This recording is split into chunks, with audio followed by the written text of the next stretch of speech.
¿Cómo les va? ¿Cómo andan? Otra edición más de este Aciertos y Errores. Un poco cambiado, sí, pero hablaremos en otro momento de eso. Por lo pronto, hemos vuelto a la realidad, a la cruda realidad, a esa realidad de todos los días que por un mes y monedita nos había hecho ilusionar con algo que realmente, si bien nos mantiene tristes por no haber obtenido el título del Mundial, salir segundo y tener esa selección que hizo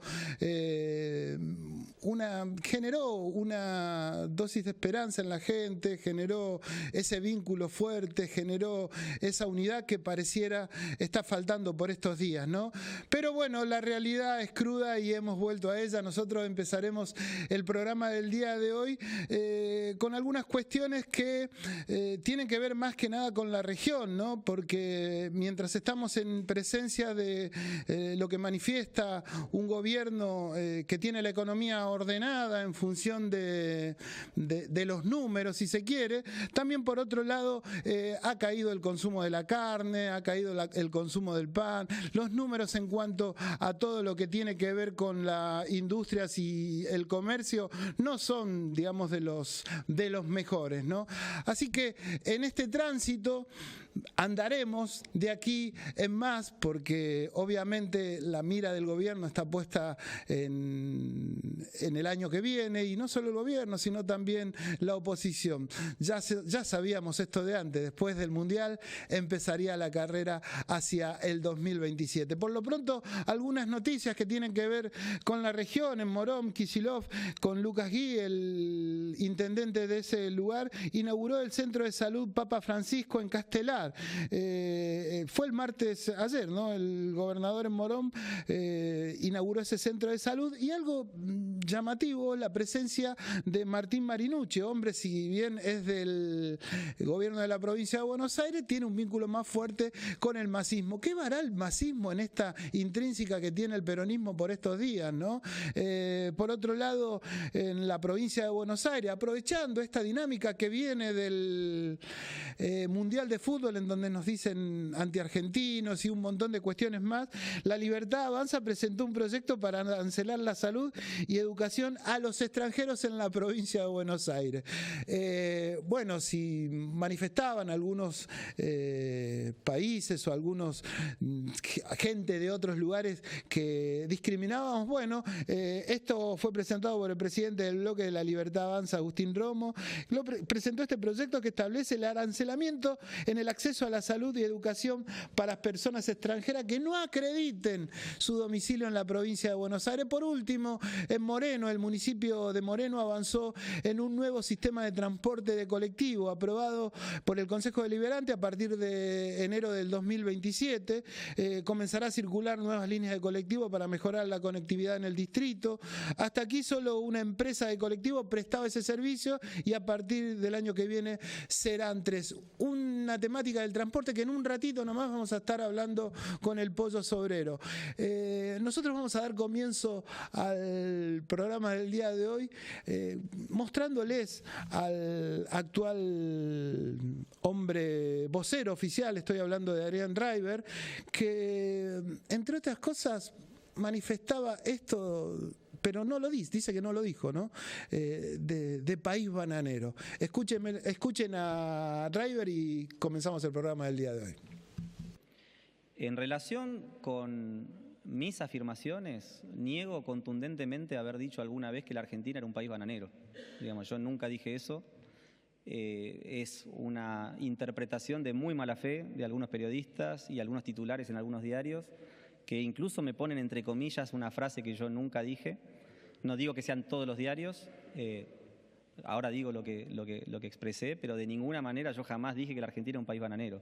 Lo que dije era un condicional de que si Argentina era un país bananero, nosotros no íbamos a poder, digamos, pelear por las Malvinas o conseguir o recuperar las Malvinas como todos queremos.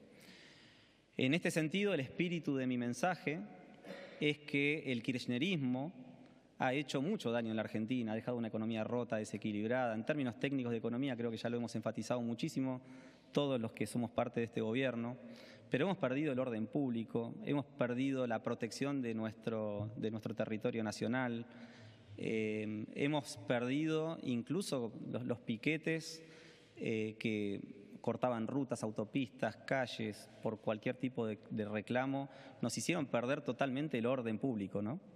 Sumado a los niveles de inflación, a los niveles de pobreza e indigencia, yo creo que el kirchnerismo hizo mucho por convertir a la Argentina en un país bananero.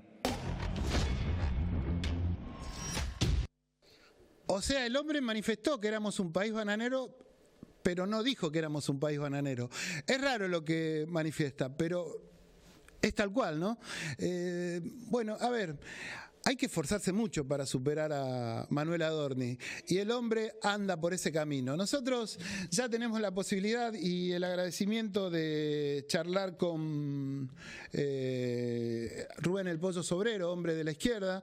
Está en Zoom con nosotros y antes que nada, Rubén, gracias por charlar un rato con nosotros y permitirnos comunicarnos con vos. Hola Rubén, ¿me escuchás? ¿Me escuchás? Yo no te estoy escuchando acá, por eso me pueden dar... ¿Ahí me escuchás bien vos? Ahí te escucho bien, ahí ahora sí te escucho. Gracias por llamarme y bueno, hace tantos años que nos conocemos que es muy grato poder hablar con vos, aunque sea de vez en cuando, ¿no? Dale, gracias igualmente, es un placer charlar con vos y en verdad... Hubo una reunión en Casa de Gobierno en donde se reunieron con el gobernador de la provincia de Santa Fe para supuestamente otorgarle a la provincia la concesión de una ruta que es la 12, que es la que va de la 9 creo a la 9 en definitiva. Y también tiene que ver con todo el tema del transporte que está pasando por una situación caótica, digamos, ¿no?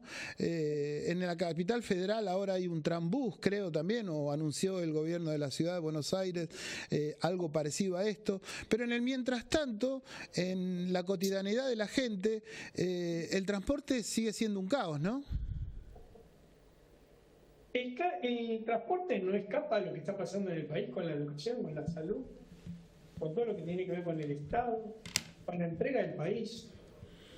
No escapa eso, porque la realidad que nosotros vivimos es la misma que viven todos. Hoy a la tarde me escuché a los jubilados que cuando vemos que cada operativo solamente de pertrechos se gasta 2.000 millones de pesos, pues sí, che, pero...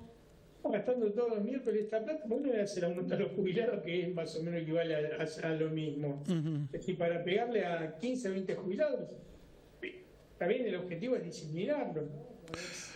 Es disciplinarlo a ellos y a todos aquellos que tomen como ejemplo su lucha. Pero es un gobierno que nosotros tenemos, un gobierno nefasto.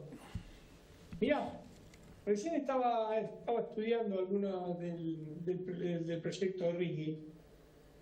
Yo no sé si los argentinos vamos a seguir fingiendo demencia o vamos realmente a poner las cosas en su lugar, pero el proyecto es que si se llega a votar, que no se votó la semana pasada porque no tenían los votos, pero vos sabés que en el Senado, con una billetera abultada como la que tiene el gobierno, es muy fácil de cambiar voluntarios, como ya lo hemos visto algunos que lo engancharon allá en la frontera del Paraguay. Vos con ese plan RIDIC lo que estás haciendo es que, por ejemplo, puedas entregar una provincia entera. A ver. Y sin ninguna discusión.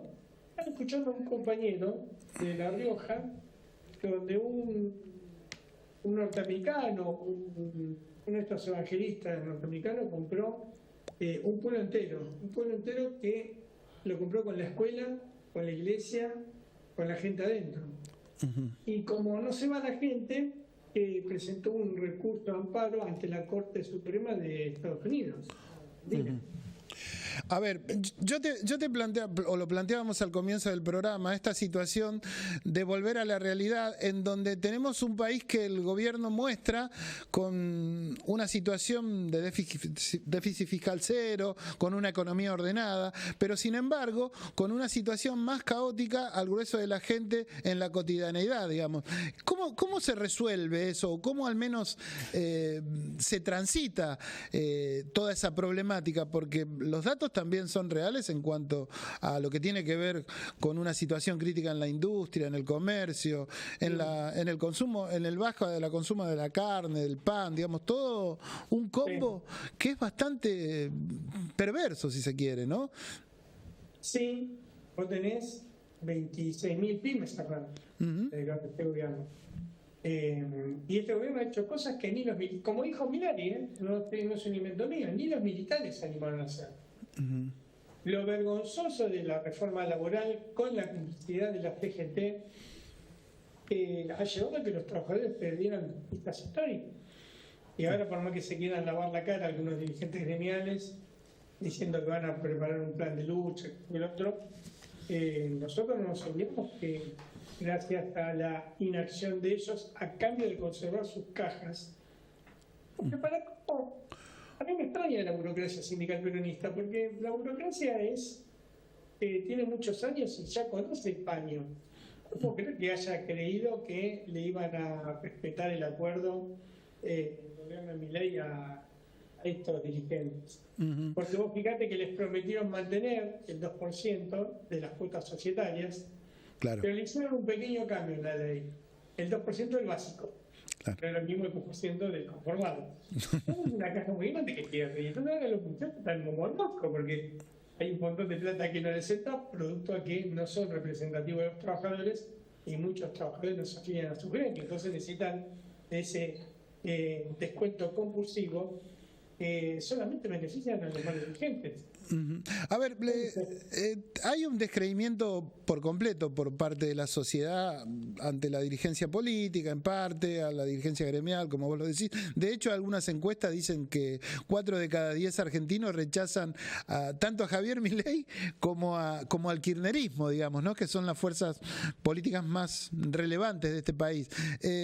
¿Cómo eso se puede traspolar para otros sectores, digamos, como en el caso de la izquierda? Vos en una encuesta, en un reportaje reciente manifestabas que la izquierda se va a abrir. ¿Qué quiere decir eso y cómo se capta todo ese desgano o ese desagrado que tiene la sociedad hoy con la dirigencia política? A ver, hay un descreimiento, yo creo que es más del 40%. Pero vos sabés que muchas veces la opinión pública se maneja a través de las redes. Entonces hay que ser muy cuidadosos cuando uno plantea. Es más, yo cuando me dicen Miriam Bregman tiene un 50% de imagen positiva, yo trato de siempre llevar toda la discusión a la calle. ¿Qué es lo que veo en la calle? Yo veo que la izquierda está creciendo mucho, sí, por la coherencia que he tenido. Yo recuerdo programas que te conocí a vos hace 10 años atrás. Sí, hace bastante. La remábamos en dulce leche, venga a la izquierda, y sacábamos la elección y sacábamos el 0,2%. Ahora nosotros estamos hablando de otra cosa. Tuvimos ya en las últimas elecciones, tuvimos 25% en Jujuy, en Mendoza cuando el Caño ganó tuvimos 28%, en Neuquén tuvimos un 12%, en Capital tuvimos un 10%. Las encuestas son dos cosas distintas. Una cosa es la imagen positiva de nuestros dirigentes, claro, una en un 50%, y otra cosa es el voto. El voto están hablando, encuestas que están diciendo del 10, 15%, que serían más de 1 millón de personas. Yo creo que hay que ser prudente con eso, porque una cosa es que la gente te esté mirando, que simpatice con vos, y otra cosa que te vote. Porque cuando llegan las elecciones va a empezar muchas discusiones que nosotros vamos a tener que hacer de cara a la sociedad. La primera es un frente anti-Milei. ¿Un frente anti-Milei con quién? Por ejemplo, vos no estás haciendo un frente anti-Milei con la burocracia de la CGT que te permitió ir a la reforma laboral. Vos no ves a la izquierda en un frente anti-Milei con los senadores, los gobernadores, los diputados de Tucumán, de Salta, de Jujuy, todos aquellos que le dieron gobernabilidad a Milei, que le permitieron llegar hasta acá. Porque, a ver, primero, ¿por qué llega una persona que no está en sus cabales? Y lo digo no como un insulto, sino porque yo Milei lo conozco hace 25 años, una persona que no está en sus cabales para estar gobernando. Pero ¿cómo puede ser que una persona como él llegue a la gobernación? Entonces hay que ver todas las cagadas que pasaron por debajo del puente, ¿no? Porque Milei no llegó por obra y arte de que era un gran político, sino por los errores que cometieron todos los que venían atrás. Tal cual. Uno tiene que mirar siempre la película. En el año 74 vos tenías un 4% de pobre y hoy tenés un 60%. ¿Qué pasó en el medio? En el medio pasaron militares, peronistas de todas las ramas, más de izquierda, más de derecha, más de centro, radicales de todas las ramas, después inventos como el PRO, como Milei, pasaron todos. Bueno, pero el gobierno dice que bajó la pobreza, digamos, en ese marco, digamos, ¿no? A mí me gustaría... iba a decir una cosa, pero está mi mujer cerca, así que no, dale, bueno. No te... me gustaría, no sé, yo qué sé, me gustaría medir 2 metros de alto, tener ojos celeste y ser rubio. Claro. No. Y unos 65, y el no, quedó claro el ejemplo. Entonces, yo qué sé, uno puede decir lo que quiere, la realidad es cuando vos abrís la heladera. Por eso es muy importante, lo que te está diciendo la izquierda hoy es 2 cosas. Primero, no le creas nada a nadie. Abrí la heladera y fíjate cómo estás. Y segundo, el próximo gobierno tiene que ser un gobierno que enfrenta a los poderosos. Porque si no estamos juntos, ¿para quién puede enfrentar a los poderosos? Por ejemplo, el peronismo puede enfrentar a los poderosos. ¿Qué está haciendo Kicillof hoy con el caso de FATE? Es un lindo ejemplo. Vos sabés que FATE la está peleando los trabajadores para no quedar en la calle, ¿no? Son mi familia. El gobernador tiene la llave de descomprimir ese conflicto, que ¿cómo es? Con una intervención, con una expropiación temprana, que no es expropiar de la fábrica Quintanilla, sino es sacar el directorio de FATE, ponerlo al gobierno y ponerlo a funcionar. He tenido contacto con varios funcionarios que me plantearon que no tienen plata. Eso es mentira, porque que no tenga plata, puede ser que no tenga plata, pero no necesita plata para entrar a FATE, porque FATE tiene todos los depósitos llenos de materia prima, tiene todas las cuentas a tope, todas las cuentas de FATE, y aparte tiene neumáticos que están para vender. Claro. Nosotros con lo que hay en la fábrica hoy, podemos poner en funcionamiento 2 meses la producción y con eso vos cubrís... Vos podrías cubrir parte de... Claro, a ver, Rubén, ya para ir culminando, el gobierno decretó una emergencia ferroviaria. Yo creo que vos también tuviste reunión más precisamente con la vicepresidenta, con Victoria Villarroel, y también hace un par de días vos planteaste en un streaming, creo que con Fantino, que te den el transporte carga y a los trabajadores y ustedes hacen que los laburantes viajen gratis en el tren urbano. ¿Cómo me podés explicar todo ese combo bastante raro de emergencia ferroviaria a la posibilidad, digamos, que vos manifestás, pero no sé si el gobierno la va a tomar, creo que no, de que viajen gratis los... ¿no? Eso hace para que nosotros seamos gobierno. No lo dudo que va a ser más pronto que tarde. No, a ver, vos me hiciste 2 preguntas. Una. Primero, la emergencia ferroviaria. La emergencia ferroviaria surge después del toque de la Llave de Palermo, ¿te acordarás? Tal cual. Donde el gobierno se asustó, porque nosotros veníamos diciendo que corríamos riesgo de chocar, se asustó cuando chocaron, que pusieron un decreto de necesidad de emergencia de $1.300 millones. De esos $1.300 millones no vino nada. Lo único que vino fueron para pagar retiros voluntarios, que vinieron $4.500 millones. Perdón, vinieron 4.500 compañeros, se fueron con retiro voluntario y una parte de esa plata vino ahora. Nosotros, cuando vimos el panorama que teníamos y veíamos que podíamos chocar en cualquier momento, salimos a denunciar. No fuimos a ver solamente a Villarroel. Lo que pasa es que Villarroel es el gancho del periodismo, porque un trosco que se sienta a hablar con alguien que defiende la dictadura genocida, ¿viste? Y bueno, obviamente es una noticia. Pero también fuimos a ver a Mayans, hemos ido a ver a todos los senadores que nos aceptaron la invitación, hemos ido a verlo a todos. Y a todos les mostramos el informe técnico. Y que una cosa es lo que ellos suponían, y otra cosa es la cosa que ellos vieron. Cuando ellos vieron la realidad de las fotos, de cómo está el estado de vía, de cambio, de señal, de todo eso, y yo te puedo asegurar que hubo repercusiones. Por ejemplo, el 8, 9, 10 y 11 de julio, el Sarmiento estuvo parado 4 días. Sí. Es la primera vez que se hacen 9 obras en conjunto. 9. Nunca se hizo eso. me están informando ahora que han aceptado y han convocado a empresas para comprar 53 locomotoras. 413 equipos, ¿viste las triplas diésel? Sí, sí. Para cubrir todos los ramales. Ya la plata está, y creo que la plata la ponían hoy o mañana. Aparte se compraron 3 locomotoras ahora para el San Martín. Uh-huh. ¿Se podía o no se podía hacer?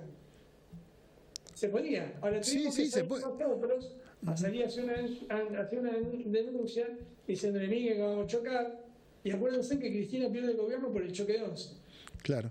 Y yo se lo dije a todos los senadores que fui a ver. Y a todos les dije, mira, ahora ustedes tienen la responsabilidad de obligar al gobierno que los 1.300 millones de dólares aparezcan, porque acá hay que comprar repuestos, porque acá en cualquier momento vamos a chocar de vuelta. Uh-huh. Estoy conforme con esto y bienvenido sea porque es un paso adelante. Pero no es lo que necesitamos. ¿Qué necesitamos? Poner a funcionar a la empresa como debe ser.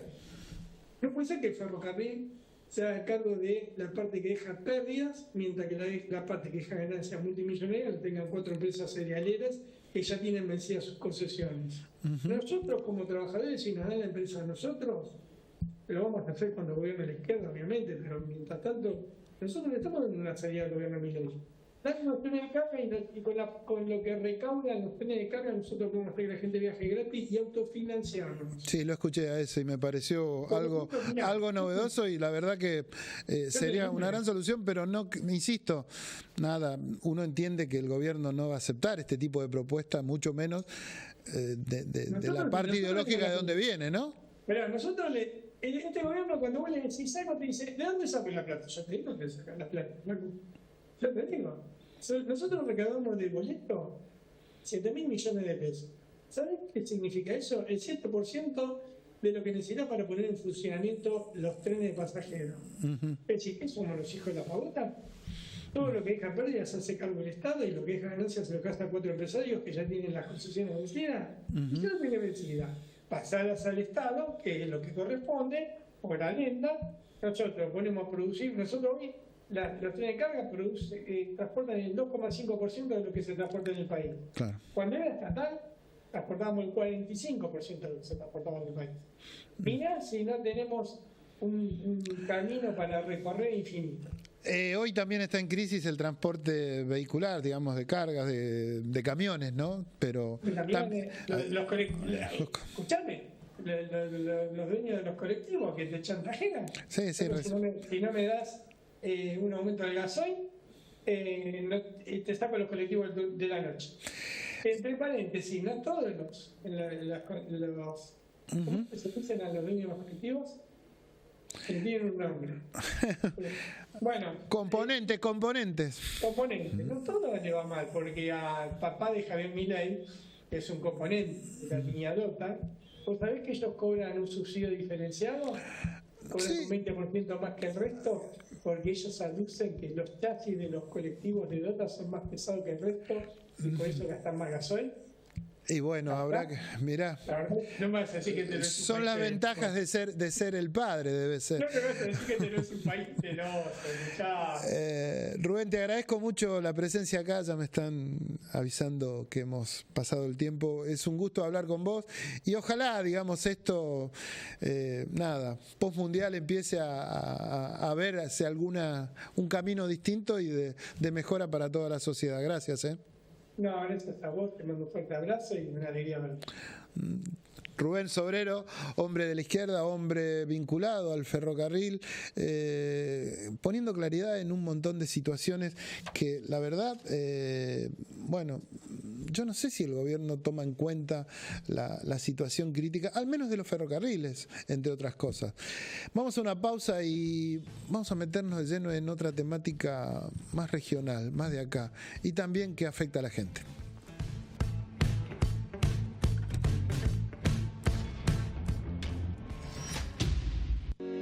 Si querés abrir un comercio, una empresa o pyme en 3 de febrero, no te cobramos por habilitar y te decimos gracias, porque menos impuestos es más trabajo. Municipalidad de 3 de febrero.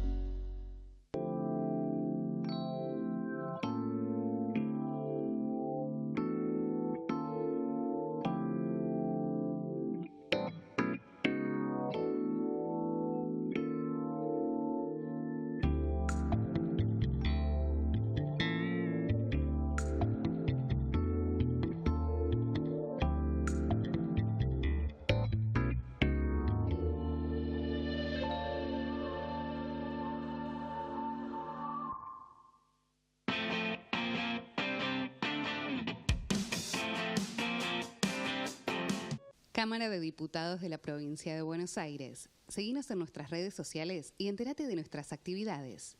Encontranos en X como @HCDiputados, en Instagram, Facebook, YouTube y TikTok como Diputados BA. También podés visitar nuestra página web y suscribirte a nuestros canales de difusión en WhatsApp y Telegram.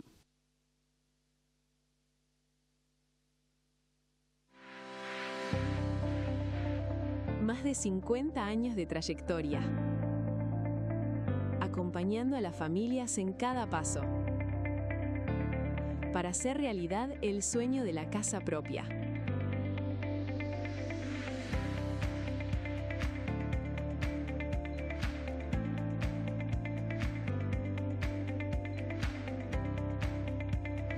Construimos tu futuro.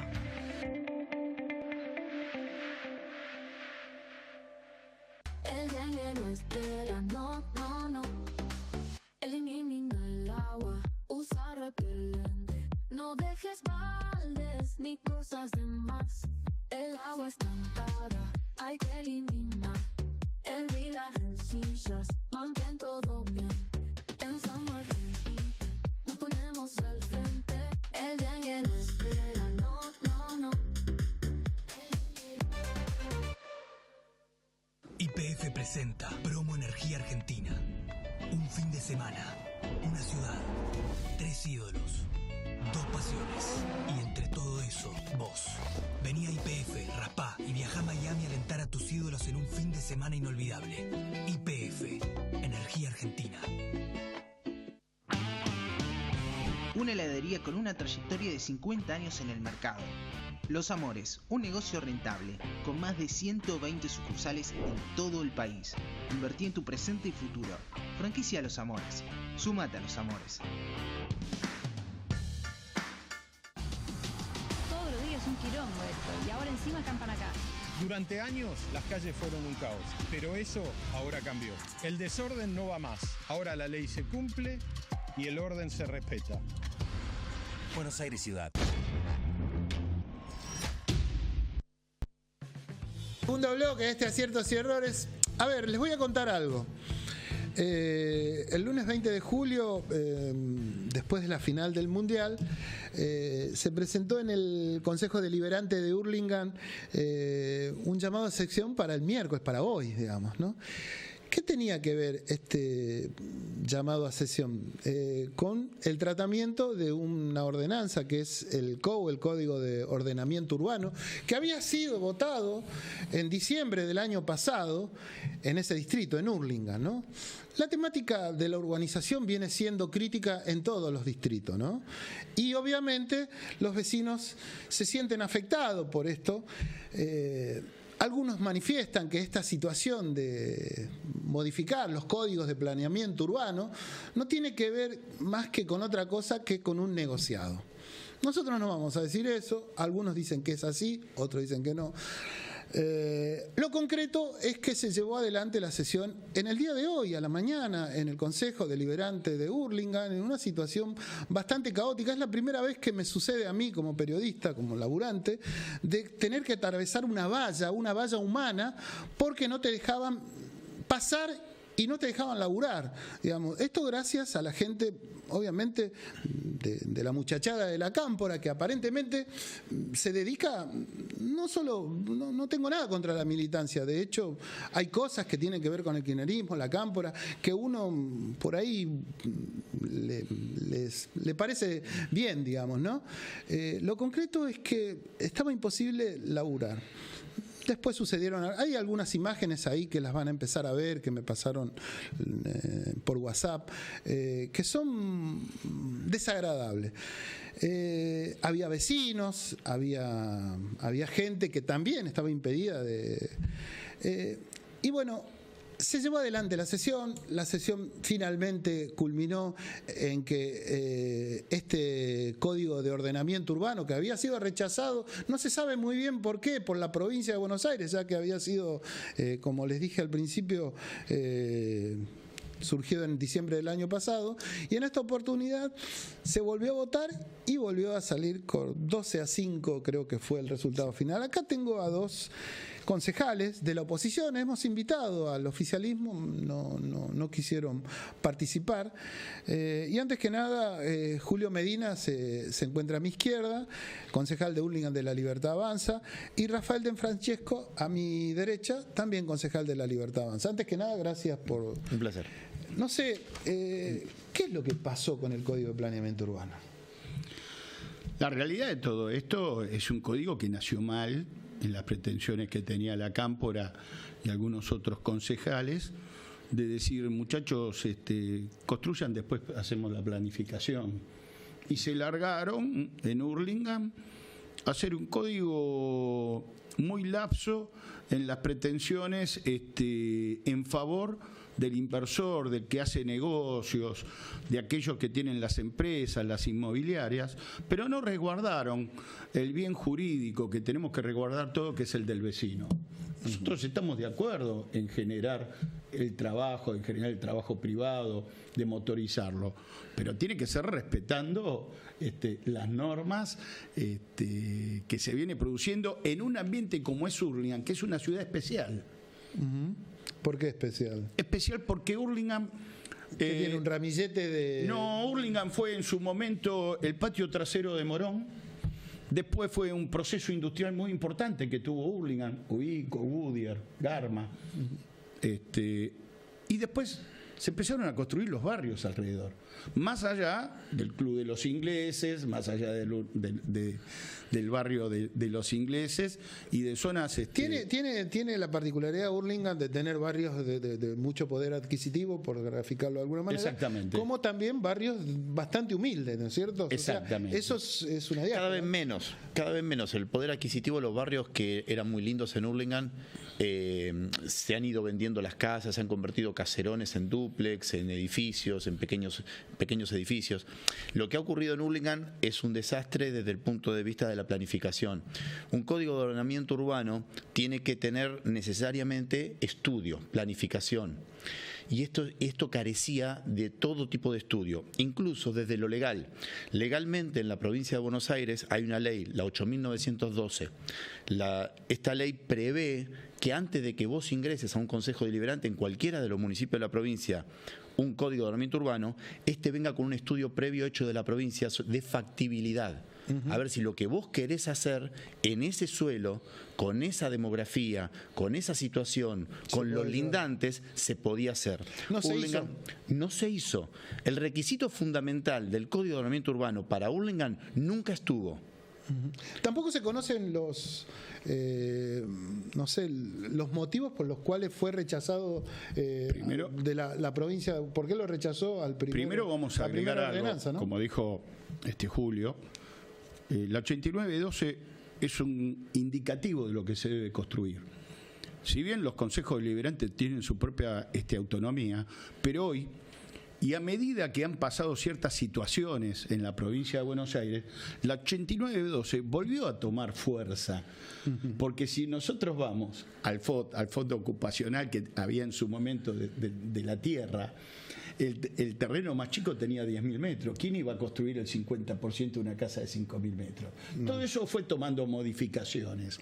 Cambiaron el FOB, digamos. Fueron cambiando el FOB a medida de la necesidad. Algo parecido está pasando en 3 de febrero también. Ahora también vamos a hablar. Entonces, cuando llegamos a esta situación, ya hubo un cambio de un COU en el 2019, donde mostraron un montón de situaciones, se cumplieron. Ya había habido una modificación del Código. Exactamente, pero hay otras que no, Zabaleta, porque no tenemos la doble mano y los 2 viaductos que se prometieron, o que se gastaron, que se compraron, que se pagaron. No fue un código de lo cual se permitió en forma liberal, podríamos decir, hacer lo que quieras, sino que igual había que pasar por el Consejo Deliberante y entender esa posición de esas situaciones que el Consejo crea. Ese negociado que dicen algunos, pero yo no lo digo. De las excepciones que realmente con Julio, que es concejal más antiguo, lo vino peleando en su momento en forma particular, sola, y hoy el Consejo tiene otra composición, de los cuales dejó de ser un Consejo apático y pro-oficialista para tener un Consejo que se prepara, que estudia, y esto que estudiamos, nosotros tomamos, sin mostrar el expediente que vino rechazado de La Plata, tomamos la suficiente deducción y la preparación que venimos haciendo con nuestro bloque para entender qué era lo que quería hacer la Cámpora. A ver,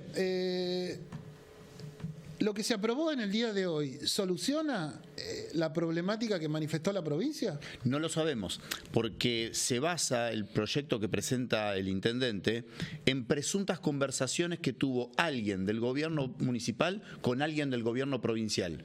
Nunca exhiben documentos o expedientes o informes de la provincia de Buenos Aires para saber que lo que estamos considerando debe ser aprobado o no.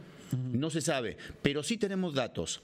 Un dato es que una de las cosas que piden modificar en este proyecto es un artículo que tenía el COU que le permitía al intendente hacer excepciones cuando él quisiera. Otro artículo que le cambian es la vigencia del COU. El COU estaba vigente a partir de su sanción en diciembre del 2025. A partir de hoy, el código dejó de estar vigente. O sea, hoy tenés una derogación de facto del COU que habilitaron hace 7 meses. Por lo que cuando vos decís con alguna sospecha que pudo haber beneficiado a ciertas personas, yo te digo, no hay sospechas, hay certezas. Esto duró 7 meses para que un montón de personas tuvieran permiso de obra. Ajá, o sea, esos proyectos, más allá de que se hayan derogado, siguen. Los que entraron en 7 meses tuvieron vigencia. El que entra mañana ya no puede entrar. Ahora, con el nuevo código, digamos. Ahora esto te crea una inseguridad jurídica y un vacío jurídico enorme para todos los daños que genera esta situación. Porque si ese edificio nos enteramos dentro de un tiempo que nunca podría haber sido hecho, porque no da ningún informe de factibilidad, certeza de su construcción, ¿estaba o no estaba vigente el permiso de obra? A ver, ¿qué es lo que...? Porque hay una cuestión acá, los vecinos, uno los veía, y hay una particularidad también con los vecinos, porque esta situación se da en los distintos distritos. Y la particularidad es que pasa exactamente lo mismo con distintas... la problemática cultural de cada sociedad, claro. No, bueno, pero con distintas fuerzas políticas, digamos, que están al mando de esos distritos, digamos, ¿no? Para decirlo de alguna manera, en 3 de febrero hay situaciones que los vecinos plantean en Ciudad Jardín, en Caseros, por las construcciones, por el nuevo Código de Planeamiento Urbano, y la Cámpora se opone, digamos. Obviamente yo no les voy a decir nada nuevo, el gobierno de 3 de febrero es libertario y es el que abona a todo este tipo de iniciativas, claro, digamos, ¿no? A ver, y en Hurlingham pasa exactamente lo contrario. Bueno, lo contrario es que el gobierno es de la Cámpora y los que se oponen y apoyan a los vecinos, es que digamos, son dos cuestiones totalmente diferentes. Enrique, los códigos no tienen, los códigos urbanos no tienen ideología. No tienen ideología, pero aparte que no tenga ideología. Pero aparte te voy a comentar qué es lo que pasa en 3 de febrero a diferencia de Hurlingham. 3 de febrero tiene el acceso a la información pública, 3 de febrero no tiene déficit, 3 de febrero no le cobra a los patrulleros la tasa vial ni a los vecinos, 3 de febrero tiene la menor incidencia en la provincia de Buenos Aires que mudar a 3 de, febrero. De la tasa de seguridad. Bueno, entonces vos me estás preguntando, bueno, pero está bien, pero ¿qué diferencia hay en Hurlingham? Ahora te cuento qué es lo que pasa en Hurlingham. Lo votaron a la Cámpora, digamos, en Hurlingham, nuestros patrulleros pagan la tasa de seguridad e higiene. Así que te imaginas, la tasa vial. Te imaginas lo que paga el vecino. O sea, es decir, arrancamos por ahí. Pero acá hay algo peor que hay que entender. Hoy Hurlingham en la construcción quedó devaluado de un lado y del otro. Porque yo, comprador de un departamento, compraría hoy un departamento en algo que quizás no lo pueda escriturar, porque esto no está cerrado. Sigue, vos decís que la problemática... Esto va a seguir porque va a haber consecuencias legales. Y nosotros como...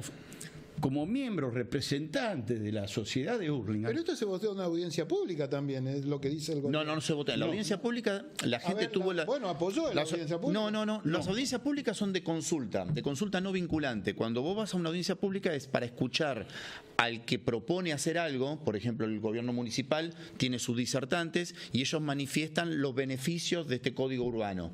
Y los vecinos tienen la posibilidad de hacerle preguntas a esas personas e incluso dar su parecer. Pero no es vinculante para los concejales ni vinculante para el proyecto. O sea, es meramente declarativo una audiencia pública. Lo que es el requisito esencial para que luego siga el procedimiento. Pero no vincula lo que ocurre ahí. O sea, no hay Entonces, ¿para qué sirve la audiencia pública? Solamente para que la población conozca lo que le traen a consideración a los concejales luego. Es para eso, meramente declarativo. Pero vamos a aclarar cómo es la audiencia. La audiencia pública la hacen a las 10 de la mañana, con empleados municipales, con gente con intereses creados para esa audiencia pública, de los cuales uno escucha gente que realmente está compenetrada en el negocio y quiere sacar una ventaja. Más allá de los empleados, más allá de las directoras y maestras militantes, porque te dicen, ay, por fin mi hijo no se va a mudar de Hurlingham porque va a poder comprar un departamento. ¿Cuánto sale un departamento en Hurlingham? Arriba de los $120.000. Y enfrente del Hurlingham Club estamos hablando de $180.000, $220.000. Un departamento de 2 ambientes, no sé de qué cantidad. Sí, 2 ambientes, 65 metros. Bueno, es un poco inaccesible, digamos. Está bien, pero me trajiste a los pobres a decir que gracias a todo esto van a poder adquirir un departamento. Ahora no van a adquirir nada porque se derogó. Bueno, ahora se derogó. Bueno, ¿en qué beneficia el viejo Código de Ordenamiento Urbano, el nuevo Código de Ordenamiento Urbano? ¿En qué beneficia al ciudadano común o al ciudadano de Hurlingham? Si no tenés estudios técnicos no tenés beneficio. Y te voy a decir por qué. Porque entre otras cosas Hurlingham está en un desnivel, en una hondonada. Nosotros tenemos 2 vías de curso de agua, el Arroyo Morón y el Reconquista. Y estamos en un bañado, en lo que antiguamente era un bañado. Nosotros tenemos baja permeabilidad en el suelo y no escurre el agua como debiera escurrir. Si seguimos llenando Hurlingham de capas impermeables, nosotros vamos al colapso. Tenemos napas altas y si nos ocurre un fenómeno climático como el que pasó en Bahía Blanca, en esa tragedia de la tormenta convectiva, en muy pocos minutos nosotros nos inundamos. Y si encima tapamos Hurlingham de cemento, mucho menos va a escurrir el agua. Ese tipo de cosas evidentemente no trae beneficios para nadie. Por eso es necesario estudiar. Antes de mandarse a hacer este Código de Ordenamiento Urbano, había que mandar a estudiar a los profesionales y que te lo devuelvan y te digan, mire, usted quiere hacer algo muy lindo, quiere poner un edificio pero en un lugar inundable. ¿Por qué no lo piensa un poquito mejor? Porque no va a haber beneficio. Vos le querés vender a la gente, a la población, el marketing de la unidad habitacional. Pero algo que va a colapsar. No está en condiciones. No, pero hay otro tema que tenemos que aclarar. Nosotros tenemos la cuenca Puelche, que está entre 50 y 56 metros. Y el que les otorga el agua es Aguas Argentinas, creo. No. A ver, está dividido. En algunos lados llega Aguas Argentinas, en otros está la cooperativa Coparqui, que y en otro lado no llega nadie. Una que toma del Puelche y otra que toma del Río de la Plata. Pero después tenemos el otro problema, como dijo bien Julio Medina. Nosotros tenemos napas freáticas que están a 10, 12 metros, 14 metros y a 2 metros. ¿Por qué? Porque ese desnivel que tiene Hurlingham, aparte de estar en una hondonada, tiene 7 desniveles diferentes. O sea, es decir, los estudios que nosotros reclamamos para que el oyente, el televidente, tenga claro, es el informe de hidráulica de la provincia, que nunca lo vimos. El informe de la Autoridad del Agua, que nunca la vimos. El informe de Hábitat, que están tan preocupados por los pobres que nunca lo vimos. Bueno, hoy creo que Juanchi Zabaleta planteó que le iba a pedir a Bianco algo de eso. Exactamente, pero acá hay algo mucho más grave. Es que tanto al inversor inmobiliario de hoy como el vecino que está desde hace años con su casa, con su chalet, nos bajaron el precio a todos. Bueno, está sucediendo en todo, por eso le digo, está sucediendo. Esto es más grave, no sé si es más porque grave. si a mí en mi chalet me hacen un edificio de 10 pisos, me bajan. A mí me van a hacer. Me bajan el precio, pero me aumentan los impuestos. Pero me aumentan los impuestos. No me dicen, tenés una compensación. Y llamativamente, no hay que hacer cuestiones personales, pero es una empresa de Hurlingham que también tiene. Pero bueno, no viene el caso. Ya para ir culminando esta cuestión. Cuéntenme un poco por qué hubo gente de la Libertad Avanza, del PRO, que acompañó esta medida que llevó adelante la Cámpora. Evidentemente tienen sus intereses. O sea, ellos tienen, más allá de, y lo han manifestado en varias oportunidades, a ellos les gusta el emprendimiento constructivo, los desarrolladores urbanos tienen intereses creados en esos proyectos. Y esa es la más absoluta verdad.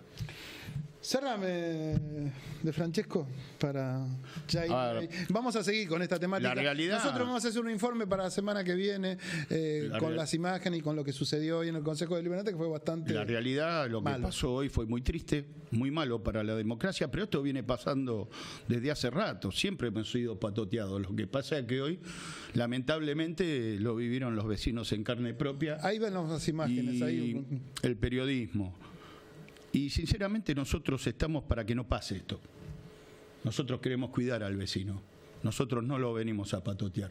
Es muy triste lo que pasó. Poner los empleados del municipio, poner a los ñoquis del municipio y a los barra brava que manejan el municipio a pegarle a los vecinos, es muy, muy malo. No lo vamos a permitir y esto sí lo vamos a enfrentar con todo lo que tenemos, con la justicia, con nuestra palabra, con nuestra forma de ser, con nuestro carácter, que lo tenemos, y hay algo que el vecino de Hurlingham tiene que estar seguro. Estamos compenetrados en dar vuelta a esta historia y sacar a esta fuerza de ocupación y de saqueo que es la Cámpora, que tanto daño nos hace. En otro momento hablaremos de política. Les agradezco a los dos, Julio, un placer, por tu presencia acá también. Gracias. Y Rafael, como siempre. No, gracias. Un agradecido. Nosotros vamos a una pausa y ya nos metemos de lleno en el último bloque. También vamos a hablar de algunas cuestiones inmobiliarias que, por otro lado, están diciendo que no le está yendo muy bien con este gobierno. Vamos a la pausa.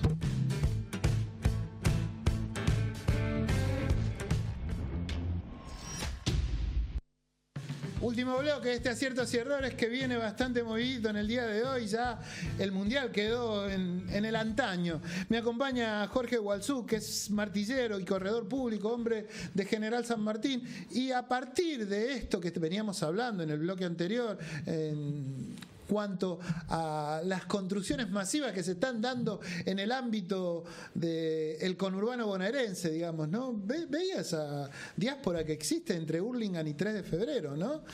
Cómo, aún siendo gobiernos distintos, los roles siguen siendo exactamente los mismos, ¿no? O sea, el oficialismo defiende la construcción o el código de planeamiento o la modernización, por decirlo de alguna forma, y la oposición defiende a los vecinos. En los dos casos es exactamente lo mismo. Llamativamente,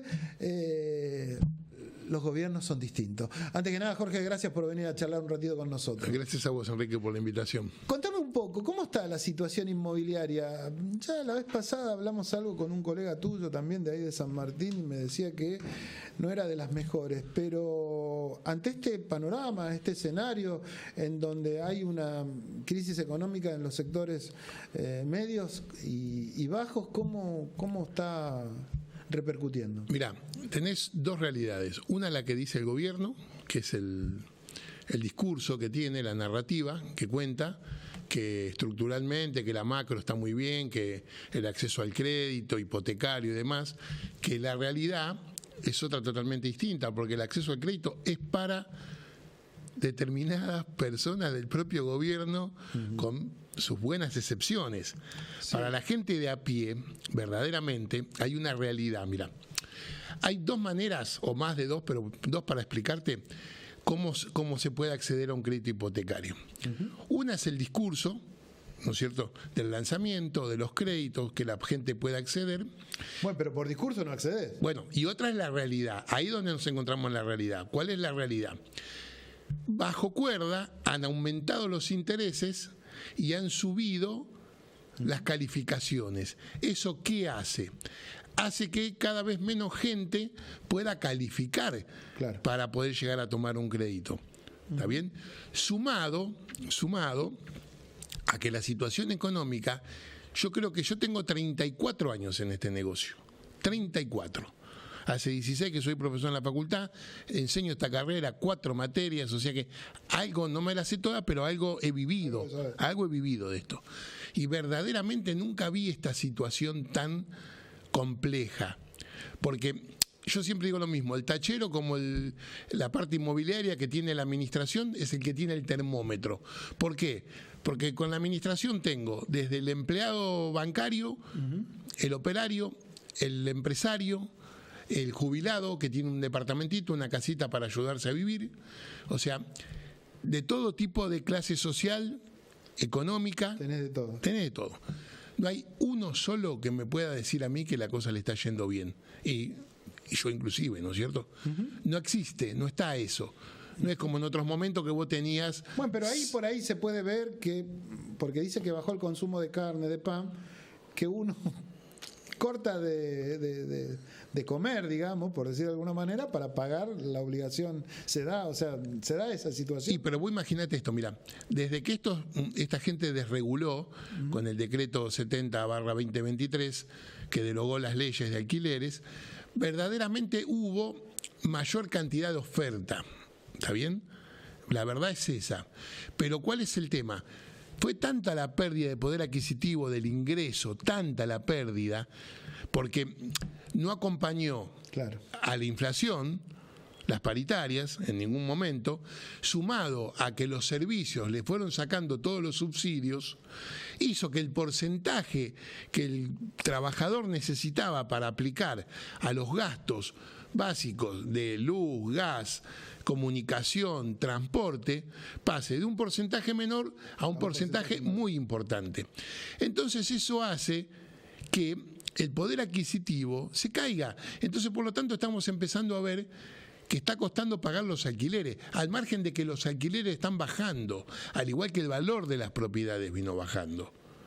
Hoy tenés un gran desfasaje entre la construcción nueva.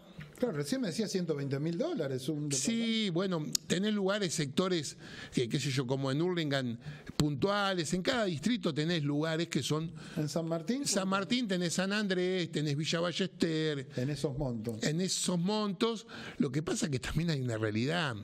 Es para determinado público, no es para el ciudadano de a pie. No es para el trabajador. Crédito, digamos, con un sueldo promedio que dicen de 1.000.000, 1.200.000, pero no calificás para 1.200.000 es un muy buen sueldo hoy. El 50% de la población, ¿cuánto está ganando un empleado público? 700, 800.000 pesos. Un policía gana 900.000 pesos.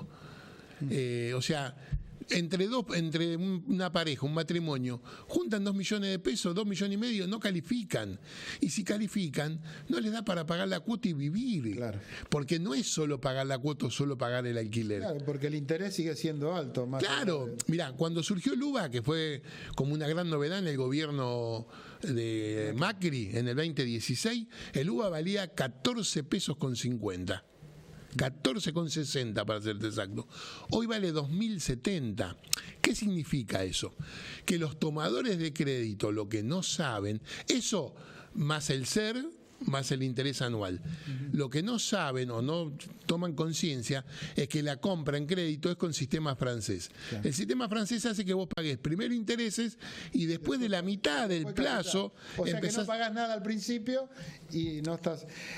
Jorge, acá me están diciendo, bueno, nos quedamos cortos de tiempo. Sí. Cerrame vos con algo que tenga que ver con esta situación bastante complicada que está sintiendo el... La verdad que es pasar del discurso vacío del gobierno a una realidad. Es como decía el general, o sea, los sueldos van por escalera y los precios por ascensor. ¿Me entendés?